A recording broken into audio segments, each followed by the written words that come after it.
देखिए, बड़ी ही अजीबोगरीब सूरत हाल है। ये मनाजिर आप देखें, ये अमेरिका के सीने पर वार कर देने वाले मनाजिर हैं।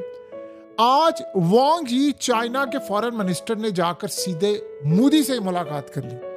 आम रूटीन में ऐसा होता नहीं है कि कोई फॉरेन मिनिस्टर आए और वो आकर सीधा हेड ऑफ स्टेट से मुलाकात कर ले। मोस्टली ऐसा नहीं होता, बहुत कम होता है इंडिया जैसे मुल्क के अंदर, तो वहां पर तो फॉरेन मिनिस्टर से बातचीत होती है। लेकिन यहां शी जिनपिंग का एक ही पैगाम था जो वांग यी लेकर गए हैं। और आप देखिए आज इंडिया ने किया क्या है कि अमेरिका के सारे प्लान पर आज पानी फेर दिया और ये मामला कितना खराब हुआ है कि अमेरिका को कई साल पीछे धकेल दिया है। चाइना ने इंडिया के लिए जो अपने मीडिया में कैंपेन चलाई है वो तो इंतहा है, अभी जो आज की बात है। लेकिन एक पैगाम था मोटा मोटा, जिसे हम कह सकते हैं बिल्कुल जैसे फर्स्ट प्रायोरिटी पर जो रखा जाता। पैगाम ये था चाइना का इंडिया को, वक्त आ गया है कि मिलकर अमेरिका को तबाह करें, दैट्स इट। और उसमें पहली शर्त आप मान ले, बाकी हम आपकी बहुत सारी शर्तें मान लेंगे।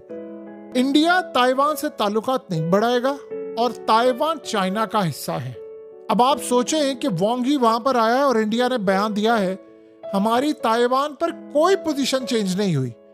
हम ताइवान को कल भी चाइना का हिस्सा समझते थे, आज भी चाइना का हिस्सा समझते हैं, और वन चाइना पॉलिसी। और ये बात आप ज़हन में रखिएगा, 2019 के बाद ताइवान के हवाले से बैनर्स लग गए थे इंडिया में, और यहां तक बात हो गई थी, इंडिया के अंदर गुफ्तगू शुरू हुई थी, उनके मीडिया ने कहा था कि हम ताइवान को तस्लीम कर लेंगे और ये वन चाइना पॉलिसी से दस्तबरदार हो जाएंगे। तो चाइना ने जो धमकी दी थी वो आप सब जानते हैं। उन्होंने कहा था पेपर टाइगर की औकात नहीं है काम करने की, वरना फिर उसके बाद कश्मीर और बाकी मामला हम बिल्कुल अच्छी तरह समझते हैं। तो आज आप देखिए कि इंडिया ने कहा है कि जी हमारी पॉलिसी ये है कि ताइवान चाइना का है। आपको पता है कि उन्होंने अमेरिका के सीने पर वार किया है। क्यों? ये यूक्रेन की जो जंग है ये खत्म होनी है या नहीं होनी, उसके बाद चाइना के ताइवान वाला सिलसिला शुरू होने वाला है, वहां पर ये जंग होनी है। इसीलिए तो ये रूस खड़ा हुआ है, चाइना ने कहा हम आपके साथ खड़े। लेकिन इंडिया को इस्तेमाल करना था, अमेरिका का प्लान ये था कि इंडिया को हम इस्तेमाल करेंगे चाइना के खिलाफ, और इंडिया को कहेंगे कि तुम चाइना के खिलाफ इस्तेमाल हो, और उधर से ताइवान का महाज छेड़ देंगे।